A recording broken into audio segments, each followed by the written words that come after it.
السلام عليكم ورحمة الله وبركاته. الحمد لله رب العالمين، والصلاة والسلام على أشرف الأنبياء والمرسلين وعلى آله وأصحابه ومن تبعهم بإحسان إلى يوم الدين. رب اشرح لي صدري ويسر لي أمري واحلل عقدة من لساني يفقه قولي. اللهم افتح علينا حكمتك وانشر علينا من خزائن رحمتك يا أرحم الراحمين. ربي زدنا علما وارزقنا فهما. اللهم صل على محمد طب القلوب ودوائها وعافية الأبدان وشفائها ونور الأبصار وضيائها وعلى آله وصحبه وبارك وسلم. سبحانك لا علم لنا إلا ما علمتنا إنك أنت العليم الحكيم. لا حول ولا قوة إلا بالله العلي العظيم. لا حول ولا قوة إلا بالله العلي العظيم. لا حول ولا قوة إلا بالله العلي العظيم. أما بعد. Alhamdulillah, tamanya syukur kita pada Allah Subhanahu wa Ta'ala di atas segala limpahan nikmat Allah Subhanahu wa Ta'ala kepada kita semua pada malam ini. Dapat sama-sama kita berada dalam satu majlis ilmu. Mudah-mudahan Allah Subhanahu wa Ta'ala limpahkan rahmatnya ke atas kita semua pada malam ini. Mudah-mudahan Allah Subhanahu wa Ta'ala limpahkan keberkatannya di dalam majlis kita pada malam ini. Dan mudah-mudahan kita mengharapkan keampunan daripada Allah Subhanahu wa Ta'ala dan diterima segala amal kebajikan kita. Amin ya rabbal alamin. Sambungan daripada kitab kita, iaitu pada hadis yang ke-31 pada tajuk besar, iaitu 3 bulan dapur tidak berasap.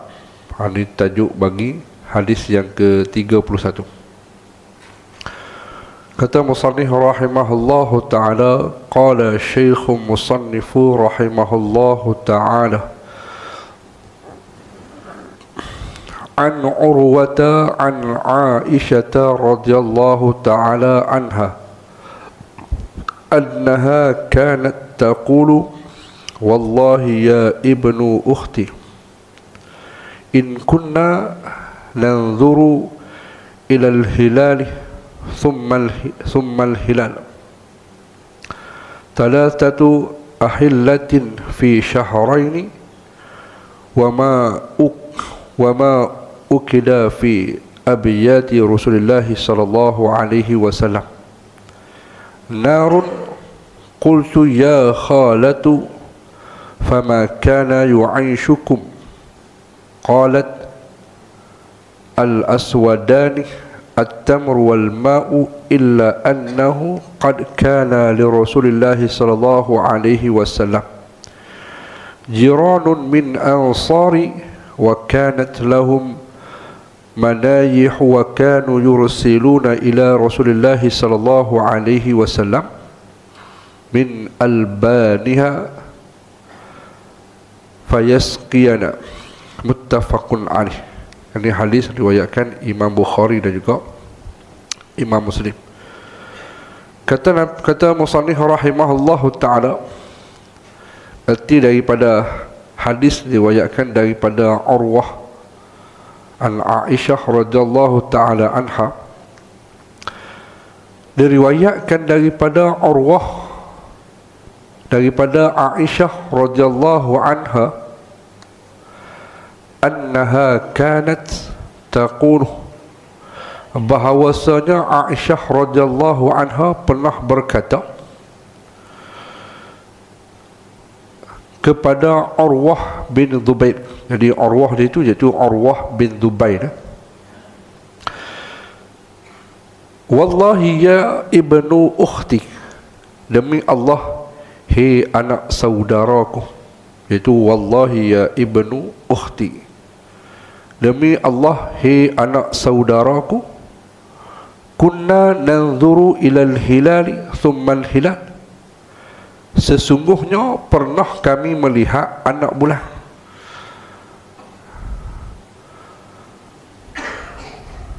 kemudian thummal hilal, kemudian melihat pula anak bulan yang berikutannya. Thalathatu ahillatin fi syahrain, dan kemudian melihat pula anak bulan yang berikutnya.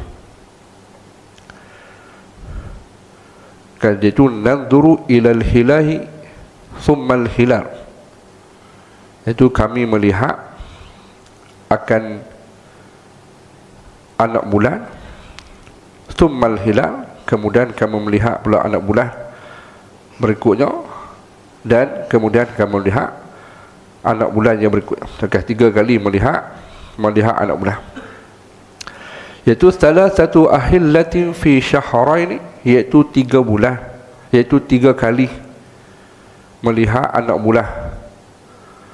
Berarti sudah 2 bulan penuh masuk kepada 3 bulan. Wa ma uqida fi abiyati Rasulullah sallallahu alaihi wasallam narun, sedangkan di rumah keluarga Rasulullah sallallahu alaihi wasallam tidak pernah dinyalakan akan api. Iaitu narun, iaitu tidak pernah dinyalakan akan api. Jadi pernah satu ketika Aisyah berkata kepada Urwah bin Zubair, iaitu hei anak saudaraku, sesungguhnya pernah kami melihat anak bulan, kemudian kami melihat lagi anak bulan, dan kemudian kami melihat lagi anak bulan. Maknanya masuk 3 kali kami melihat anak bulan tu, maknanya anak bulan penuh. Maka sedangkan pada ketika itu di rumah keluarga Nabi sallallahu alaihi wasallam, di rumah keluarga Rasulullah sallallahu alaihi wasallam tidak pernah dinyalakan akan api. Tak ada duk berasak apa di dapur untuk memasak sesuatu makanan. Baik, tidak pernah dinyalakan api yakni untuk memasak sesuatu. Jadi narun, iaitu dengan maksud kata tidak pernah dinyalakan akan api. Maka kata lagi,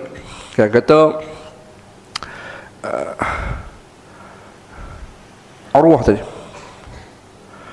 ya khalatu fama kana yu'aishukum, saya, maknanya Urwah ni, ataupun qultu ya khalatu, jadi saya berkata, maknanya saya di situ adalah Urwah, ya khulatu fama kana yu'aishukum, hei amak saudaraku,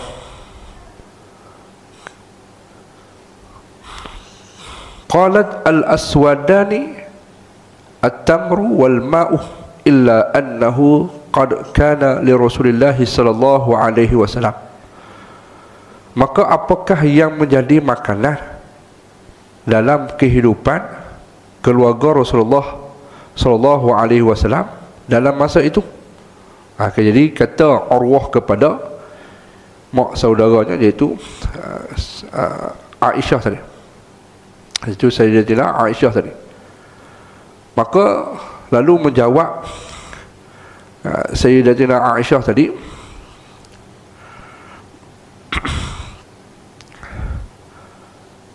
qalat al-aswadani at-tamru wal ma'u illa annahu qad kana li Rasulillah sallallahu alaihi wasallam jiranun minal ansari. Maka Aisyah pun jawab, kata radhiyallahu anha lalu menjawab, hanyalah dua benda sahaja, iaitu buah tamar, al-aswadan, iaitu buah tamar dan air sejuk, wal ma'u, dan juga air sejuk. Jadi hak ada pada makanan, oleh kerana kata bulan 3 bulan penuh tu dah cukup, maksudnya masuk kepada nak masuk Ramadan itu. Jadi persediaan tu pada dapurnya tidak nampak akan api untuk memasak sesuatu makanan. Maka kalaulah sekiranya sudah cukup pada 3 bulan itu, maka apakah makanan yang akan disediakan dalam kehidupan Rasulullah SAW pada masa itu? Sebab dapur ni tak berasak. Jadi bila tak berasak, maknanya kemungkinan tidak ada makanan untuk yang nak dimasak. Maka Aisyah pun kata kepada anak saudaranya, iaitu hanyalah dua benda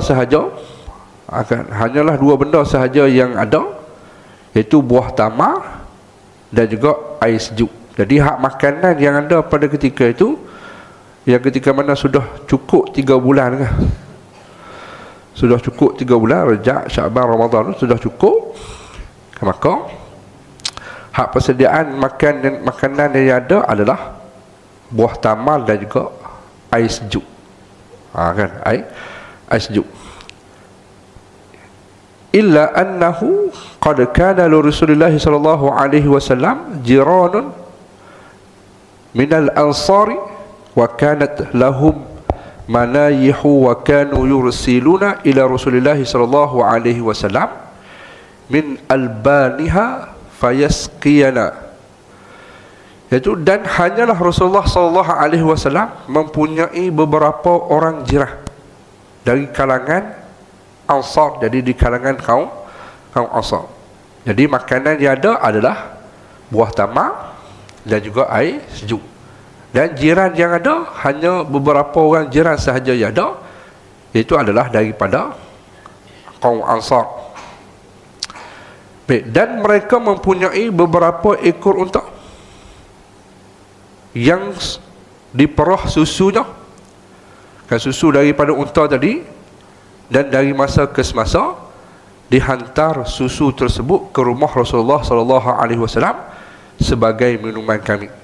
Dan daripada kaum Ansar tadi ni, yang ada pada demo hanyalah beberapa ekor unta sahaja untuk diperahkan akan susunya, dan lalu dihantar kepada rumah Rasulullah sallallahu alaihi wasallam sebagai minuman. Jadi dalam hadis ni, apakah yang Nabi sallallahu alaihi wasallam nak terangkan bagi kita, nak bagi tahu kepada kita?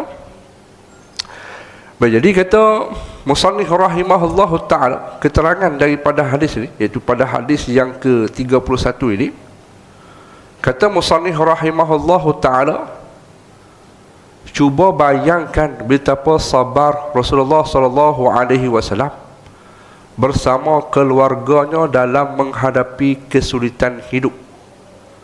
Ke-9 buah rumah, kesemuanya tenang menghadapi keadaan ini kerana mengutamakan negeri akhirat daripada dunia.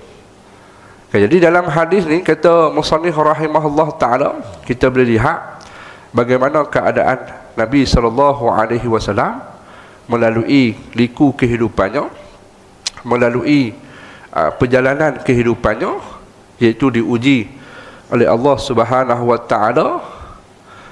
Yang makanan yang ada kepada Nabi SAW hanyalah buah tamar dan juga air sejuk sahaja. Itu sahaja makanan yang ada.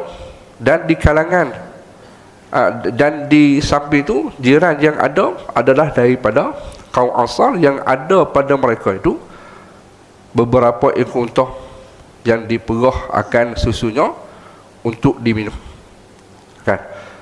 Jadi Nabi SAW walaupun dalam saat keadaan begitu, maka Nabi SAW sabar, kan, berserta dengan keluarganya ketika mana menghadapi kesulitan itu. Walaupun makan itu adalah dengan, kan, buah tamar dan juga air sejuk, dan minumannya adalah air susu perahan daripada unta tadi. Itu sahaja dia punya makanan dan juga minuman yang ada. Maka Nabi SAW menghadapi kesulitan itu, menghadapi keperitan dalam kehidupan, yakni kesusahan tu menghadapi. Tuan-tuan boleh tengok baliklah, kan, dalam sirah perjalanan Nabi SAW, banyaklah, kan, kesusahan demi kesusahan yang dialami oleh Nabi SAW. Tapi Nabi SAW ketika mana ujian itu ditempuhi daripada kesusahan itu, maka Nabi SAW sabar. Kan, dengan ujian yang diberikan oleh Allah Ta'ala, dan juga sekeliling yang ada, kan, berjiran dengan Nabi SAW, dan juga kaum Ansar yang ada, pada ketika itu, dan juga kita kata Nabi dan juga keluarganya dan juga jiran yang ada berserta dengan Nabi SAW sabar, tenang, kan, dalam menghadapi kesulitan itu. Kenapa mereka tenang dalam menghadapi kesulitan itu? Kerana mengutamakan negeri akhirat daripada dunia. Kan, sabar tu dan tenang menghadapi ujian itu adalah mengutamakan negeri akhirat. Kan, yang mana kita pun sama, kan, kita pun hidup di atas negeri dunia ni, ataupun kita hidup di dalam kehidupan kita ni, begitulah juga pelbagai ujian, pelbagai dugaan, pelbagai rintangan yang kita akan tempuhi. Tak ada seorang yang hidup di atas muka bumi Allah Ta'ala itu yang tidak menghadapi keperitan itu. Semua orang akan menghadapi keperitan itu, dan ketika mana dia menghadapi keperitan itu, maka bagaimana keadaan dia melalui itu. Itu sahaja beza dia. Dari segi sudut kata ujian, maka semua makhluk, kan, Allah Ta'ala diberi ujian. Semua manusia diberi ujian oleh Allah Ta'ala. Maka dengan ujian tadi ni, ada orang yang hak berjaya, ada orang yang dapat rahmat daripada Allah Ta'ala, ada orang yang dapat keampunan daripada Allah Ta'ala, ada orang yang dapat kebajikan daripada Allah Ta'ala. Dan dengan ujian itu juga ada orang yang kufur kepada Allah Ta'ala, ada orang yang berdosa kepada Allah Ta'ala, dan juga ingkar kepada Allah Ta'ala dengan ujian yang Allah Ta'ala beri. Maka begitulah kata Nabi SAW pun, kan, diuji dalam kehidupannya. Maka begitulah juga kita umat Nabi SAW diuji dengan pelbagai ujian. Dan ujian tadi ni, kalau sekiranya kita menghadapinya dengan penuh kesabaran, maka Tuhan akan beri rahmat bagi kita, Tuhan akan beri kebajikan bagi kita, dan Tuhan akan beri petunjuk bagi kita. Kenapa kita dapat apa yang Tuhan beri pada kita, iaitu kebajikan, rahmat, petunjuk? Kerana kita mengutamakan negeri akhirat. Nabi SAW sabar pada kita menghadapi kesulitan hidup itu, dan tenang ketika mana menghadapi ujian itu, adalah kerana mengutamakan negeri akhirat daripada dunia. Dunia ni adalah tempat sebagaimana tempat perjalanan ataupun tempat sebagai persinggahan sahaja. Dan hak dunia juga, yang kita ada, yang kita dapat, itu tak kekal, maknanya tak bawa sampai kepada kita mati. Disakat waktu kita hidup di atas dunia saja. Kan, waktu kehidupan kita atas dunia ni saja. Kan? Apa saja hak kita ada, sakat atas dunia saja. Tapi kalau bagi orang yang hak utamakan akhiratnya, maka dia akan dapat dunia pun dia dapat, akhirat pun dia dapat. Kan, kita kata kita buat contoh mudah lah.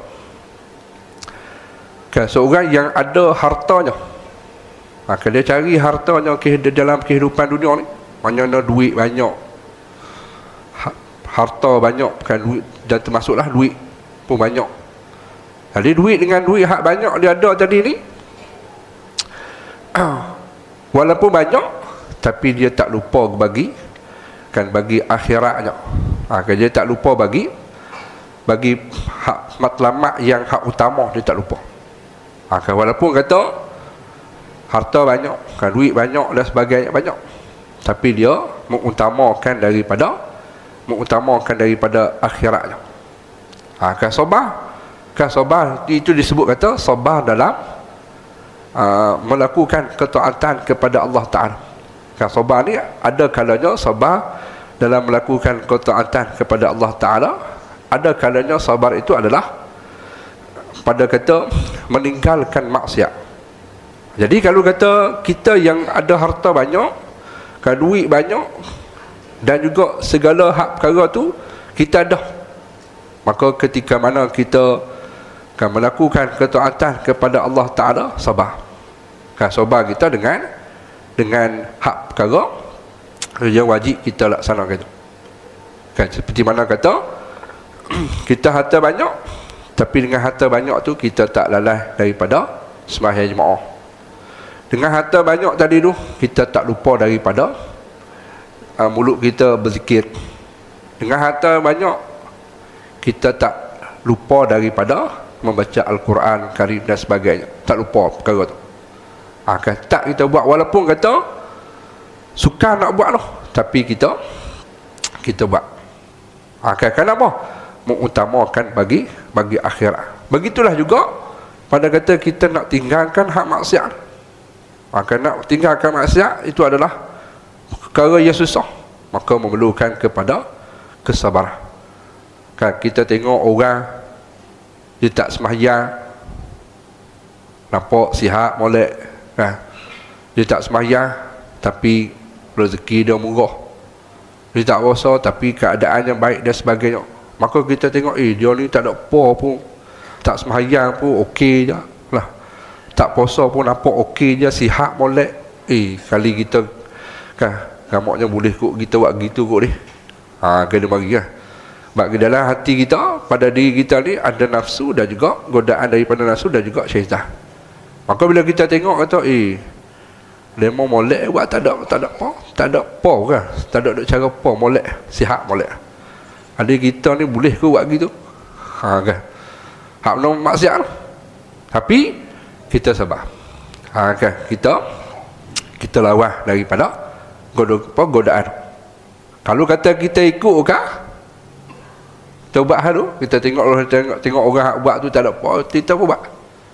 Kan, maka sebab tu kata ada kalanya sabar itu adalah sabar dalam melaksanakan ketaatan kepada Allah Ta'ala. Ada kalanya sabar itu adalah pada meninggalkan perkara yang maksiat. Dan ada kalanya sabar itu ketika mana kita terima musibah. Kan, sabar juga. Kan, ujian inilah yang kita sebut. Kan, seperti mana Nabi SAW sebut, kan, ujian yang Allah Ta'ala beri kepada Nabi SAW, iaitu berlalunya 3 bulan itu, tapi pada Nabi SAW diuji makanan tak ada. Kan, untuk hak nak makan yang ni kan, untuk nak sedia makanan, cuma yang ada tambah dengan air sejuk saja. Ini adalah ujian ketika mana kan yang dalam dalam kehidupan. Sama lah juga kalau kita ujian dengan kita diuji dengan musibah, kan, dengan kesakitan kan, dengan apa begini, tak berjaya ke ataupun sebagainya, itu adalah ujian juga. Kan, tapi kalau kita ujian tadi tu kita hadapinya dengan sabar, maka Sabar itu dengan sebab kata kerana kita mengutamakan kepada akhirat, mengutamakan negeri akhirat daripada negeri dunia. Kerana itulah tempat yang kekal kita, ataupun tempat yang disebut tempat yang kekal abadi. Kalau ikut pada persinggahan kita ni, kita sudah masuk pada persinggahan yang kedua lah. Kita semua masuk pada persinggahan yang kedua. Persinggahan yang pertama adalah iaitu di alam rahim lah. Persinggahan yang pertama kita duduk di alam rahim. Jadi di alam rahim ni maknanya di alam kandungan ibu kita. Maka setelah mana kita dilahirkan, maka kita pula beralih kepada alam yang kedua, iaitu alam dunia. Hak kita duduk sekarang kan dipanggil alam dunia. Dan kita boleh mengkecapi berbagai perkara yang kita nak di alam dunia ni. Bahkan pada waktu kita sebelum daripada lahirnya kita ke negeri dunia ni, kita telah pun berjanji dengan Allah Ta'ala untuk kita mengikut segala perintahan daripada Allah Ta'ala, untuk kita mengikut segala apa yang Allah Ta'ala suruh. Kita dah janji kan? Dan dalam kita berjanji dengan Allah Ta'ala, Allah Ta'ala telah pun putuskan bagi kita dengan beberapa perkara. Angka 4 perkara. Di antara daripada 4 perkara itu adalah rezeki kita, kan, ajal kita. Semua itu Allah Ta'ala sudah tentukan bagi kita.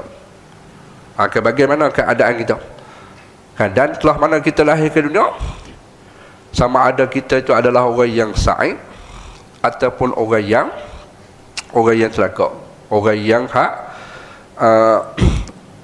orang yang diberi rahmat, ataupun orang yang celaka ketika mana kita dah sampai kehidupan dunia. Jadi bila kita hidup di kehidupan dunia ni, maka kita pun daripada sehari jadi 2 hari, daripada 2 hari 3 hari, 4 hari, seminggu, 2 minggu, 3 minggu, sebulan, 2 bulan, 3 bulan, dan setahun, dan sampailah kepada umur kita. Maka itu adalah perjalanan pada dunia kita. Maka jadi kita sekarang telah pun berada pada alam yang kedua, iaitu alam dunia. Maka kita akan tempuh lagi 2 lagi alam, iaitu alam barzakh dan juga alam akhirat. Jadi sebab itulah kata alam dunia ni adalah tempat persinggahan kita, tempat untuk kita mencari, ataupun tempat untuk kita menjadikan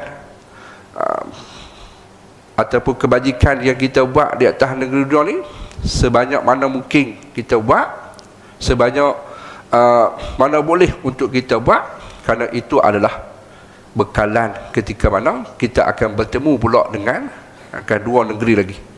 Maka sebab itulah kata dunia ni adalah tempat persinggahan. Maka orang yang sabar ketika mana dalam menghadapi kesulitan kehidupannya, kenapa dia sabar dalam menghadapi segala kesulitan itu? Kerana mengutamakan negeri akhirat. Itu dia punya point dia, ataupun dia punya matlamat. Tak ada orang yang sabar ni dia sebab dia kata saja sabar. Tak ada lah. Kalau ada orang sebut kata sebab apa mau sabar, saja sabar. Kalau tak sabar jadi payah pula. Dia tak sabar, jadi saja. Dia tak ada saja. Sebab bila sebut kata sabar tu, kerana kita mengutamakan negeri akhirat daripada dunia. Kalau tidak, kita tidak sabar dalam kata menghadapi kesulitan itu, ataupun kesempitan daripada hidup kita, maka kita akan tenggelam dengan dunia, dan kita menyatakan bahawa dunia ni adalah segala-galanya bagi kita. Sedangkan dunia yang kita hidup ini adalah tempat persinggahan kita sementara sahaja, sebelum daripada kita nak kembali kepada alam barzakh dan seterusnya kepada alam akhirat. Jadi inilah tempat kita, tempat dunia ni. Tetapi dalam masa yang sama, tidaklah kepada kata dunia ni kita tak bercara langsung. Tak bercara langsung tentang dunia ni. Ada orang dia salah faham, dia tak bercara langsung tentang dunia ni. Dia tak bercara langsung. Hak dia bercara apa dia? Sembahyang, zikir, baca Al-Quran, sembahyang, zikir, baca Al-Quran, sembahyang, zikir, baca Al-Quran. Kalau duduk dalam masjid tu 4 jam duduk masjid dah. Dia makan pun tak. Dia makan tu, dia makanan dia adalah makan rohani ya. Dia tak makan nasi, tak makan minum dok, modok lah. Lepas tu pula cari nafkah pun dok. Ni salah dah lah. Salah dari segi sudut tanggapan. Kalau saya pergi sepenuh sembah dengan waktu tu kita kecil lagi lah. Kakak saya dia pernah cerita dekat kita.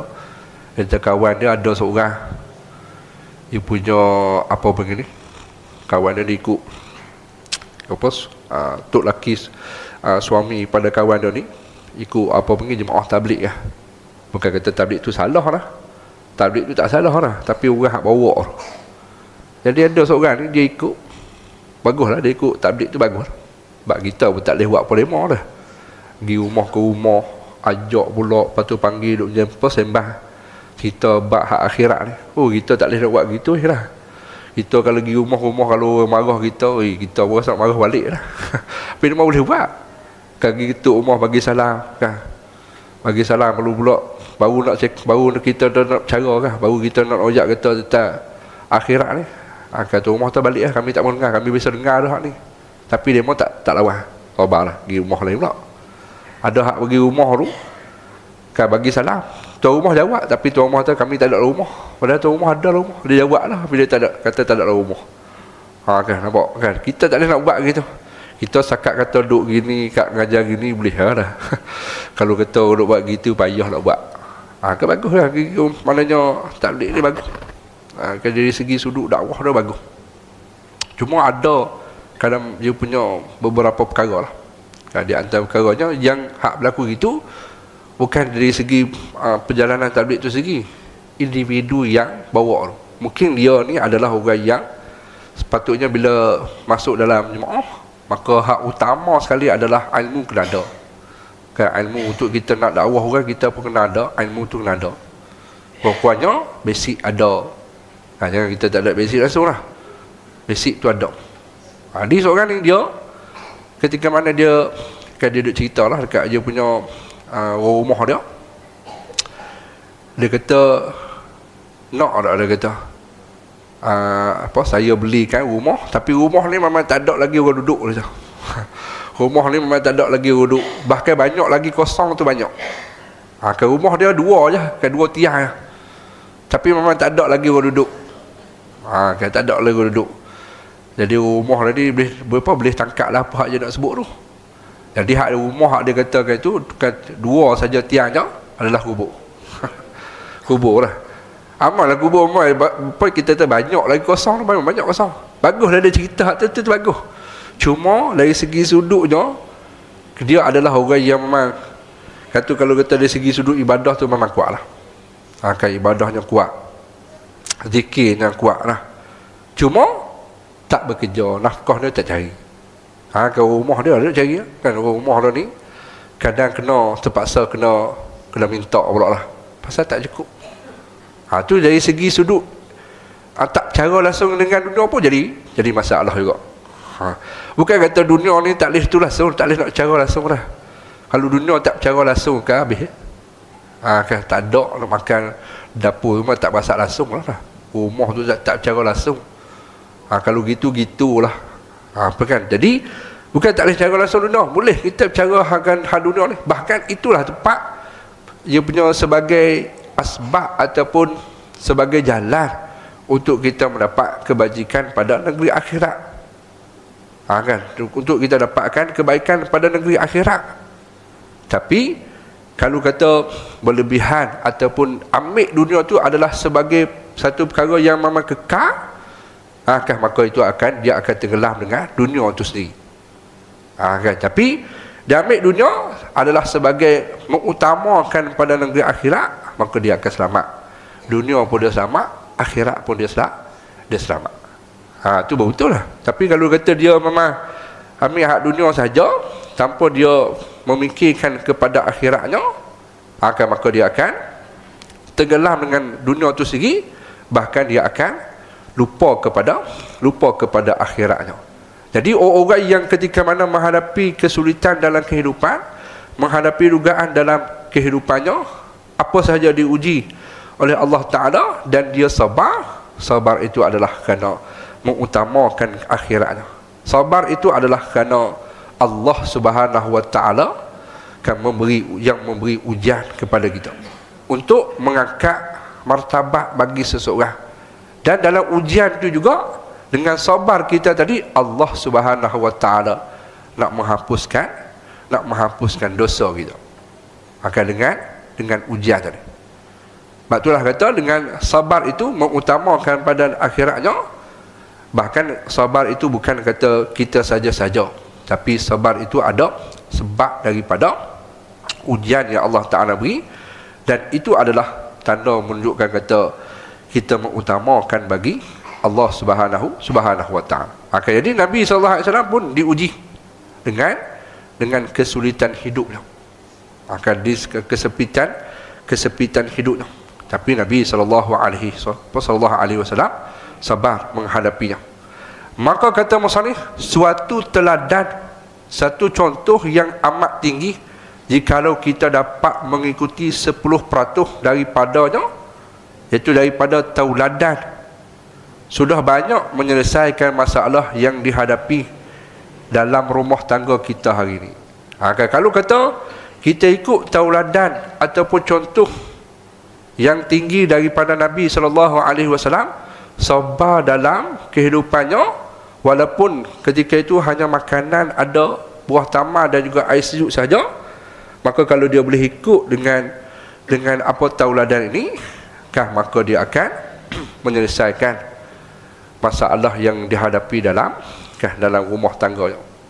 Kita dalam kata ada orang yang diuji waktu kata dia seorang ataupun dia tak kahwin lagi, diuji juga.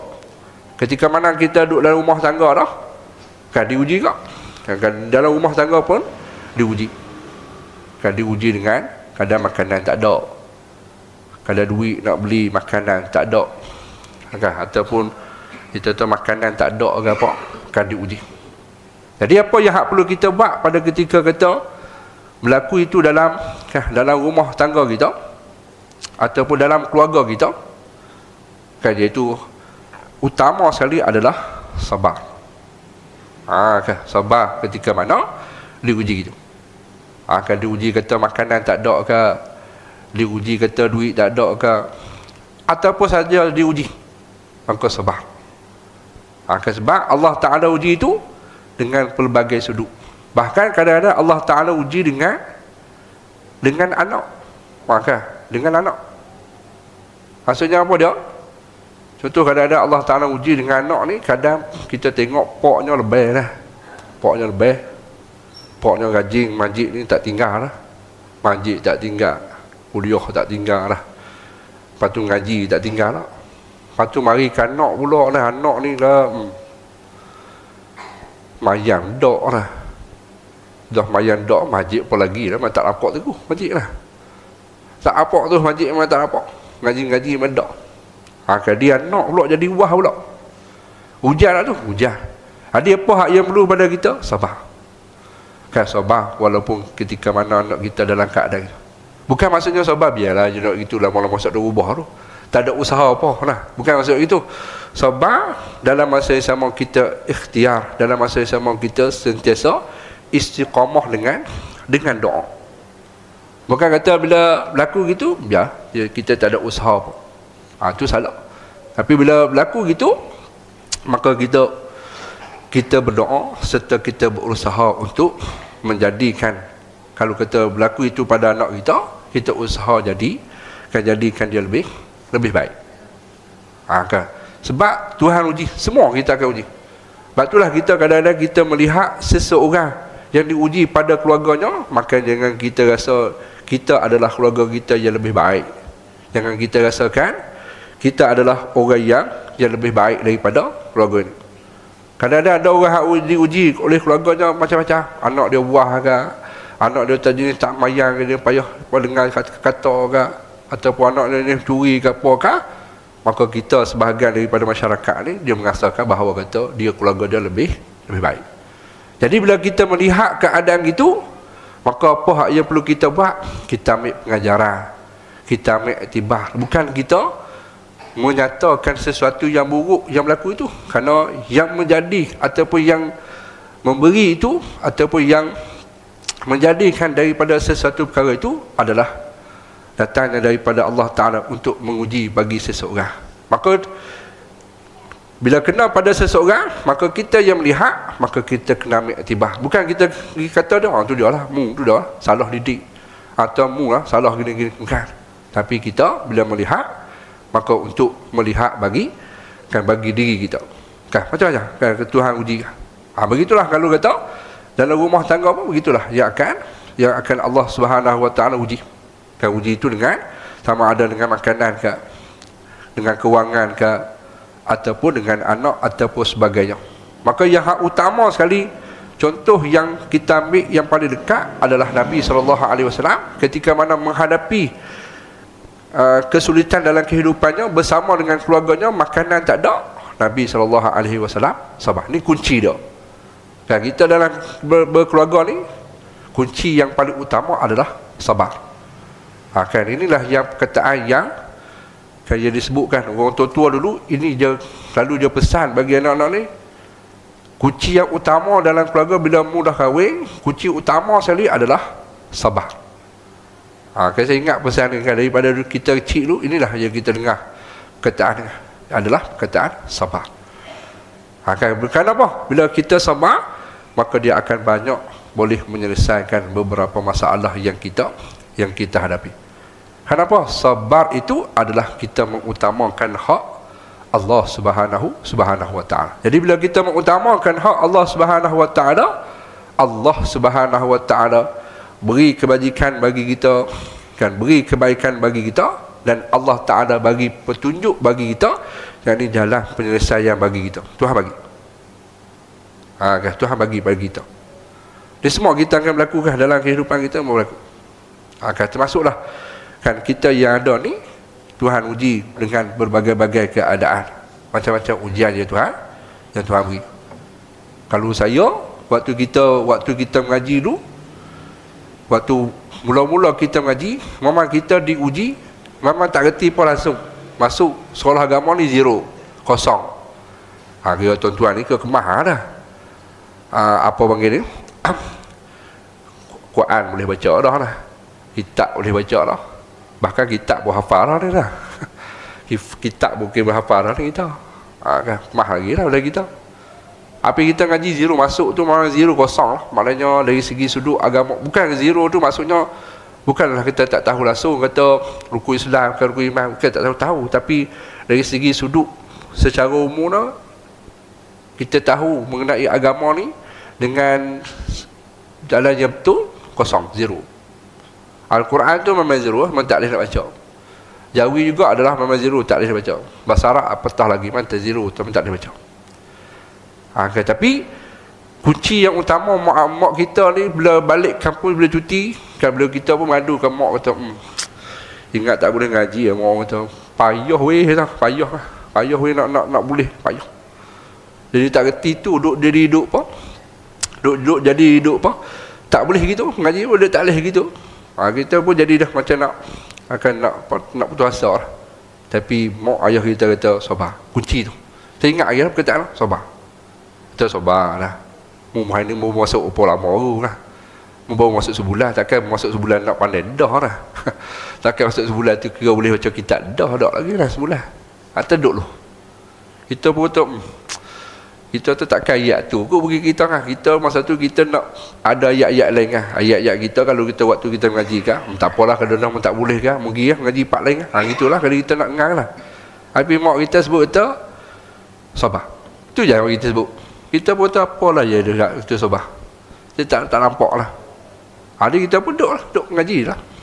Tapi bila masuk kan peringkat yang seterusnya kan, sebulan, 2 bulan, 3 bulan, setahun, kan 2 tahun, baru kita nampak. Hak yang kita mengaji dulu tak nampak lah, baru Tuhan nampak kan. Tuhan yang bila kita belajar tu, kita nampak lah, seolah saya kata macam apa panggil, macam cahaya lah. Kita duduk dalam gelap, bila ada cahaya kita nampak lah. Seolah macam tu. Hak kita mengaji selama setahun tu tak nampak apa, kabur dah, tak nampak. Tapi bila kita sabar, Tuhan bagi buka tu dia punya petunjuknya bagi kita nampak, oh ini weh hak dia kita nak mengaji lu boleh, hak ni weh sini, weh hak ni macam ni, baru kita nampak. Dia tak nampak. Kunci dia apa dah? Adalah sabar. Kan begitulah dalam keluarga, kunci yang utama untuk kita, keluarga kita ni jadi bahagia adalah sabar. Kalau tak sabar itu, maka keluarga akan jadi akan jadi huru-hara, bahkan keluarga akan jadi tidak akan jadi tidak selamat. Dunia pun dia tak selamat, akhirat pun dia tidak selamat. Kenapa? Kedua-duanya ataupun pasangan itu tidak adanya sifat sabar dalam dirinya. Maka bila tidak ada sabar dalam dirinya, maka pada ketika itu yang hak menang adalah apa begini, hak yang menang adalah nafsu kita. Sebab tu dalam kitab Penawar Bagi Hati, tak silap disebut kata, ketika mana kita sabar dalam sesuatu perkara, maka yang kita akan ada dua tentera ataupun ada dua perkara hak yang akan ada bagi kita. Yang pertama adalah akal, yang kedua adalah syahwat kita. Akal ni dengan maksud mana? Ketika mana kita melaksanakan sesuatu kewajipan kita pada Allah Ta'ala kan? Jadi bila kita melaksanakan kewajipan kita kepada Allah Ta'ala, maka perlu tak kepada kita sabar dalam melaksanakan ketaatan pada Allah Ta'ala? Perlu. Kerana pada diri kita adanya nafsu dan juga syaitan yang sentiasa menggoda kita. Maka ketika mana kita nak buat ketaatan kita kepada Allah Ta'ala ataupun pelaksanaan kita kepada Allah Ta'ala, kewajipan kita kepada Allah Ta'ala, contoh kita atas sembahyang maghrib lah. Akan sembahyang maghrib, kalau ikut kata sembahyang seorang pun sah lah. Sembahyang maghrib kita sembahyang seorang pun sah. Ataupun disebut kata dengan, kalau dalam bahasa Arab disebut sembahyang munfarid, iaitu sembahyang seorang diri. Jadi kalau sembahyang seorang diri itu kira sah tak daripada hak sembahyang jemaah ni? Maka kedua-duanya sah. Sembahyang seorang pun sah, sembahyang jemaah pun sah juga.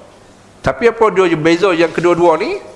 Sembahyang seorang pahala dia kurang daripada sembahyang jemaah dengan 27 kali ganda pahala. Maka kalau pada ketika itu kata sembahyang seorang dengan sembahyang jemaah, maka kalau kata kita gunakan akal kita sabar dalam melaksanakan ketaatan, dan akal kita adalah menjurus kepada agama, maka akal kita akan sebut kata, kalau sembahyang seorang dengan sembahyang jemaah, maka sudah tentu hak pahala dia, hak sembahyang jemaah tu lebih kan daripada sembahyang seorang. Baik-baik pergi sembahyang jemaah. Akan kita gunakan akal pada jalan agama. Maka bila kita gunakan pada akal pada jalan agama, maka pada ketika itu hak menang.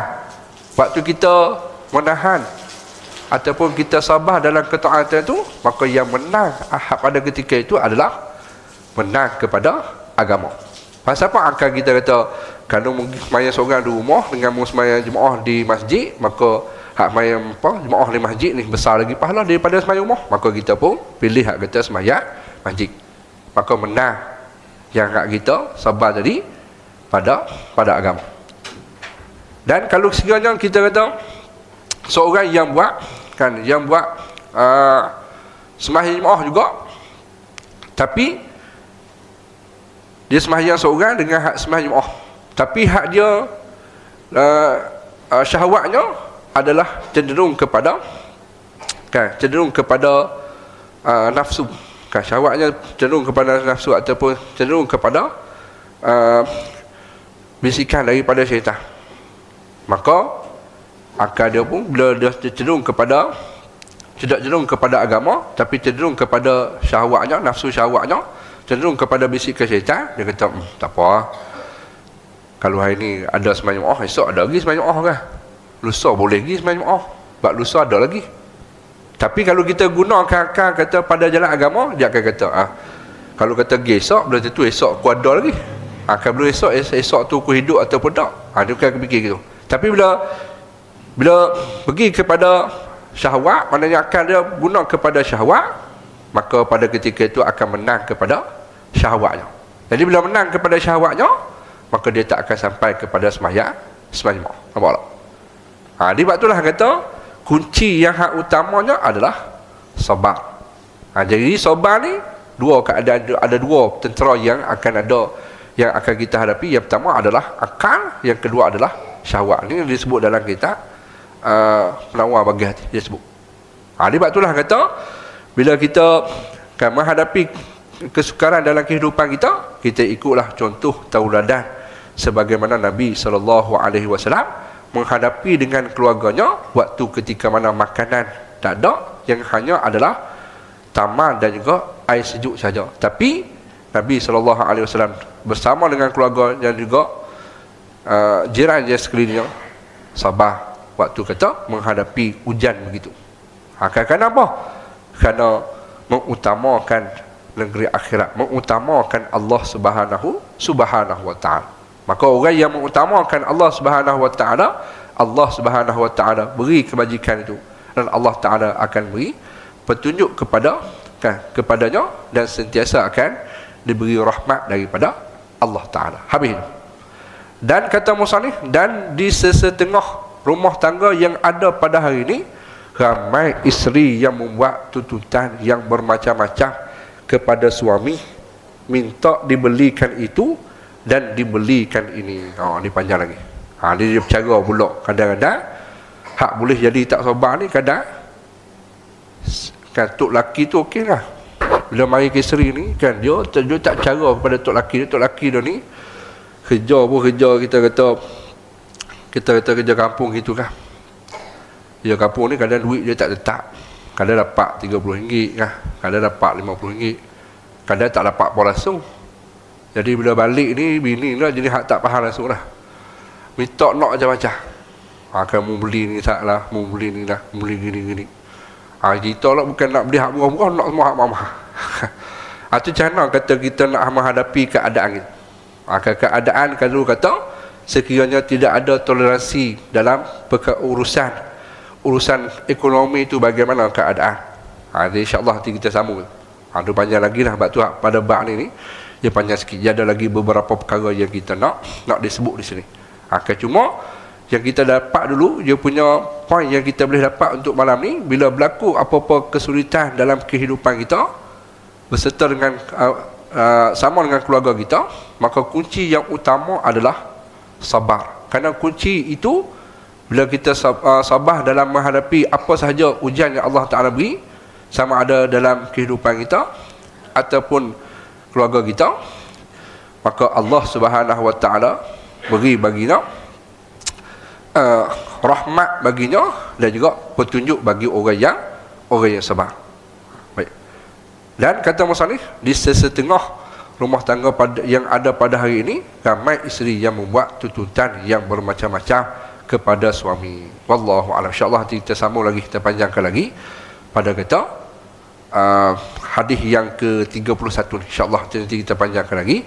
Sekat tu dulu. Mudah-mudahan apa yang kita dapat pada malam ni, mudah-mudahan memberi pengajaran bagi kita, memberi petunjuk bagi kita, menjadi satu contoh bagi kita untuk kita terus istiqamah dalam melaksanakan kewajipan kita kepada Allah Ta'ala, dan sentiasa kita mohon kepada Allah Subhanahu wa ta'ala agar sentiasa diberikan kepada hati kita, ataupun dimasukkan kita ni dikategorikan daripada orang yang sabar dalam menghadapi ujian daripada Allah Subhanahu wa ta'ala. Amin ya rabbal alamin.